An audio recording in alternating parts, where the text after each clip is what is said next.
Welcome back. हम लोग income from house property पढ़ रहे थे और उसमें हम लोगों ने ऑलरेडी एक वीडियो पढ़ लिया है जिसमें हम लोगों ने बेसिक डिस्कस किया है। टू क्विकली लुक एट कि हम लोगों ने क्या क्या चीज़ें देख लिया था, एक बार देख लेते हैं हम लोग। सो हम लोगों ने चार्जेबिलिटी क्या है देख लिया है, सेक्शन 22 देख लिया है, बेसिक कंडीशंस देख लिया है कि there must be house property sir और assessee must be owner of it. दो एक्सेप्शंस है, जब हम अपने खुद के बिजनेस के लिए यूज़ कर रहे हैं और हमारा लेटिंग आउट का अगर बिजनेस है तो वो इनकम फ्रॉम हाउस प्रॉपर्टी में टैक्स होने वाली नहीं है। दो चीज़ें हम लोगों ने ऑलरेडी पढ़ लिया था। साथ में हम लोगों ने एक फॉर्मेट भी पढ़ लिया था कि कैसे income from house property calculate करते हैं। तो दिस वाज अ फॉर्मेट कि सर म्यूनसिपल वैल्यू लेते हैं, फेयर रेंट लेते हैं, स्टैंडर्ड रेंट लेते हैं। इन तीनों को कंपेयर करके म्यूनसिपल वैल्यू और fair rent whichever is higher subject to और रिस्ट्रिक्टेड टू स्टैंडर्ड रेंट करेंगे तो हमको मिलेगा एक्सपेक्टेड रेंट। फिर इस एक्सपेक्टेड रेंट को हम कंपेयर करेंगे एक्चुअल रेंट से और फिर ये expected rent and actual rent whichever is higher हमको मिलेगा ग्रॉस एनुअल वैल्यू जिसको हम कहेंगे जीएवी। इस जीएवी में से जो म्यूनसिपल टैक्सेस एक्चुअली पेड किए जाएंगे वो लेस किए जाएंगे।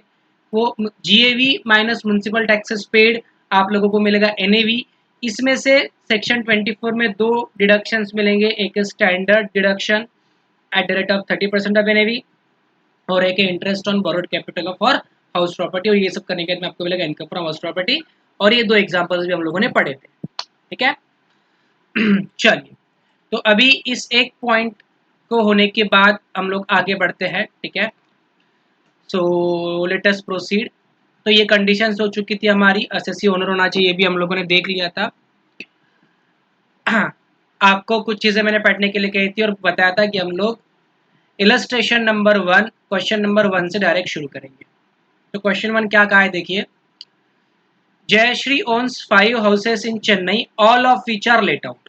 All of which are let out यानी जयश्री के पास 5 घर है और पांचों के पांचों घर क्या है, लेट आउट है, सारे के सारे रेंटेड है। तो ये लेट आउट हाउस प्रॉपर्टी मान के हमें कैलकुलेशंस करने हैं।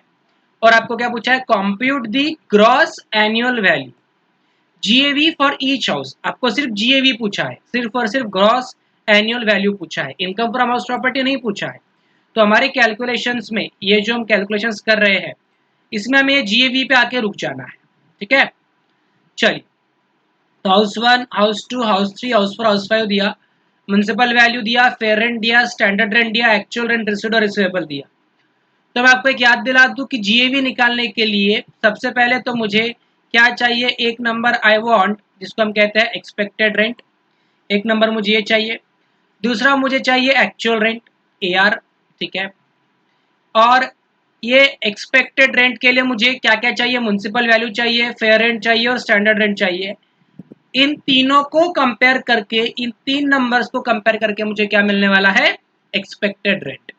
वो एक्सपेक्टेड रेंट कैसे आएगा, ये municipal value and fair rent इन दोनों में से विच एवर इज हायर बराबर है। इसको अगर मैं एक्स कहूं और स्टैंडर्ड रेंट इसको अगर मैं वाई कहूं, तो म्युनिसिपल वैल्यू और fair rent whichever is higher जो क्या एक्स, स्टैंडर्ड रेंट जो कि विच आया वाई। तो एक्सपेक्टेड रेंट हमारा कैसा आता है, municipal value and fair rent whichever is higher subject to standard rent. तो हमारा एक्सपेक्टेड रेंट कितना आएगा, X and Y whichever is lower.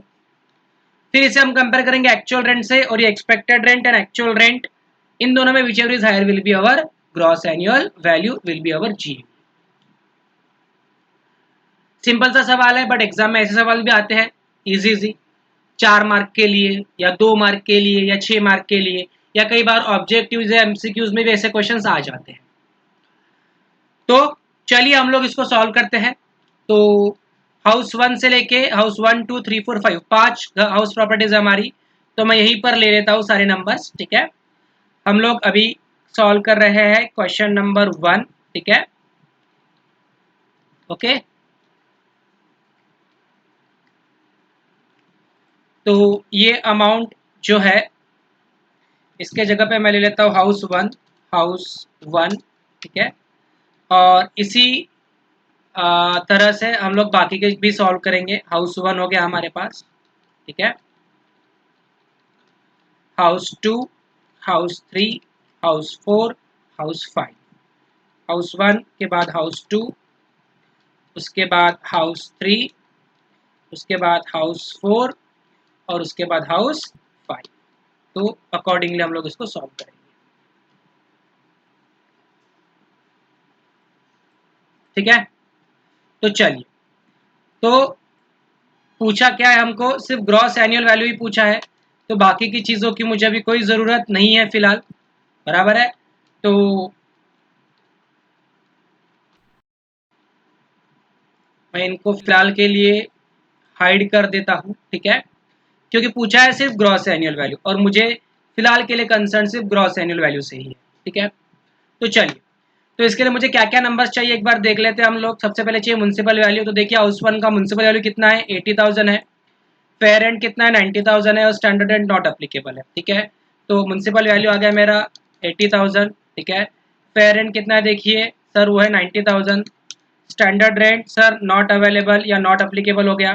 ठीक है, तो हमारा जो एक्सपेक्टेड रेंट है वो कितना आएगा देखिए, म्युनिसिपल वैल्यू और fair rent whichever is higher. Standard rent तो दिया ही नहीं है, तो दोनों में से जो भी हायर है वो नंबर आएगा, तो वो एक्सपेक्टेड रेंट कितना आ गया 90,000, ये आ गया। इसे हम कंपेयर करेंगे एक्चुअल रेंट से, कितना दिया है देखिए, एक्चुअल रेंट आपको दिया है 72,000, तो एक्चुअल रेंट आ गया हमारा 72,000। तो ग्रॉस एनुअल वैल्यू कैसे आएगा, हायर ऑफ 1 एंड 2, मतलब higher of expected rent and actual rent, इन दोनों का whichever is higher will be our gross annual value, बराबर है। तो ये विचर इज हायर करके बाद में ग्रॉस एनुअल वैल्यू, इन दोनों में क्या हायर है देखिए सर, 90,000 इज हायर, तो आपका जीएवी कितना आ गया 90,000। ठीक है, ये हो गया पहला solve, first question first part solve हो गया हमारा। ठीक है, एक खत्म। आगे हाउस 2 के लिए देखते हैं, म्युनिसिपल वैल्यू कितना है 55,000, तो म्युनिसिपल वैल्यू आ गया सर 55,000। फेयर रेंट कितना है 60,000, तो वो आ गया सर 60,000। स्टैंडर्ड रेंट कितना दिया है देखिए सर 75,000 रुपीज़ दिया है। तो सबसे पहले आएगा expected rent, municipal value and fair rent whichever is higher, जो कि आ जाएगा इन दोनों में विचएवर इज हायर कितना है 60,000 है, और स्टैंडर्ड रेंट है 75,000, तो sir expected rent can be 60,000 year. इसे हमको कंपेयर करना है एक्चुअल रेंट से, हमारा एक्चुअल रेंट कितना है 72,000। ठीक है ना, तो एक्चुअल रेंट आ गया 72,000। तो ग्रॉस एनुअल वैल्यू क्या रहेगा, expected rent and actual rent whichever is higher, तो जीएवी कितना आएगा अपना 72,000 रुपीज़ आएगा। ठीक है, तो ये भी हमारा सॉल्व हो चुका है।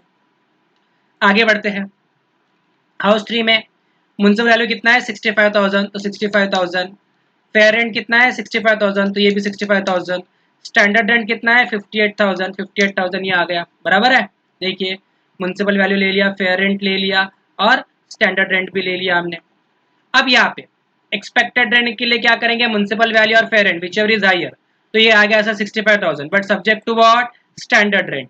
अब इस क्वेश्चन में यहाँ पे स्टैंडर्ड रेंट है सिर्फ 58,000, तो हमने पढ़ा था कि एक्सपेक्टेड रेंट जो है वो स्टैंडर्ड रेंट से ज्यादा नहीं हो सकता, बट उससे कम तो हो सकता है, उतना ही हो सकता है। यहाँ पे देखिए हाउस 1 में स्टैंडर्ड रेंट तो था ही नहीं, हाउस 2 में स्टैंडर्ड रेंट वैसे ही ज्यादा था, तो यहाँ पर एक्सपेक्टेड रेंट डिस्ट्रिक्ट कितना हो जाएगा सिर्फ 58,000। और एक्चुअल रेंट कितना दिया आपको देखिए 60,000, तो एक्चुअल रेंट हमने ले लिया 60,000। तो जीएवी कितना आएगा, higher of actual rent and expected rent, तो ग्रॉस एनुअल वैल्यू कितना आ गया अपना 60,000, 60,000 आ गया। तो ये वाला भी क्वेश्चन हमारा सॉल्व हो गया, हाउस 3 भी हमारा सॉल्व हो गया। सिमिलर पैटर्न पर या सिमिलर लाइन पर हाउस 4 देखेंगे हम लोग। हाउस 4 में देखिए म्युनिसिपल वैल्यू कितना है 24,000, फेयर रेंट कितना है 25,000, स्टैंडर्ड रेंट दिया नहीं है। ठीक है, तो आप बताइए भी एक्सपेक्टेड रेंट कितना आएगा, मैं नहीं बताऊंगा। तो यहाँ पर एक्सपेक्टेड रेंट मेरा आ गया 25,000, एक्चुअल रेंट कितना है देखिए 30,000, तो जीएवी कितना आएगा आप ही लोग बताइए, मैं नहीं बताऊंगा। जीएवी कितना आ जाएगा 30,000। हाउस 5 देखते हैं, 80,000 is municipal value, 75,000 is fair rent, 78,000 is standard rent. तो आप बताइए मुझे आप लोग एक्सपेक्टेड रेंट कितना आएगा, 78,000 आएगा, बराबर है। Municipal value and fair rent whichever is higher, तो विचेवर इज हायर तो आता है सर 80,000, बराबर है। विचेवर इज हायर कितना आता है अपना 80,000 रुपीज आता है सर, बराबर है।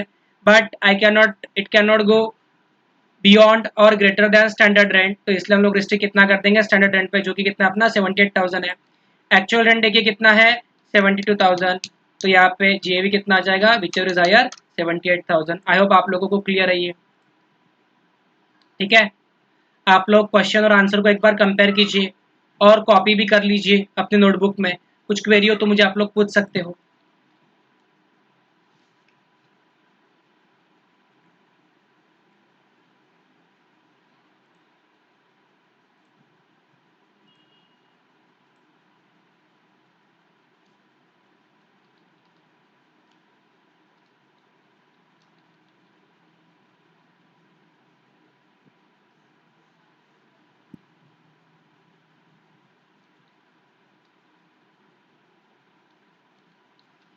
ठीक है, तो आई होप आप लोगों को ये क्लियर है।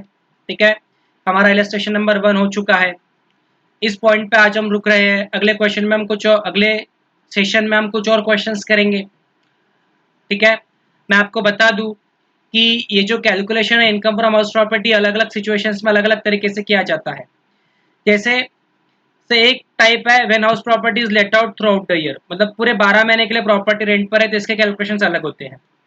ठीक है, अगर house property where house property is vacant for part of the year, मतलब साल में कुछ महीने के लिए रेंट पर है और कुछ महीने के लिए खाली है, तो उसके कैलकुलेशंस अलग होते हैं। In case of self occupied और अनऑक्यूपाइड प्रॉपर्टी है, यानी खाली प्रॉपर्टी है या आप खुद रह रहे हो उस प्रॉपर्टी में पूरा 12 महीने के लिए, उसके अलग होते हैं। तो अलग अलग सिचुएशंस में अलग अलग कैलकुलेशंस होंगे, वो जैसे जैसे हमारे लेक्चर्स गो ऑन करेंगे हम वैसे वैसे उसको सॉल्व करेंगे। ठीक है, चलिए, थैंक यू।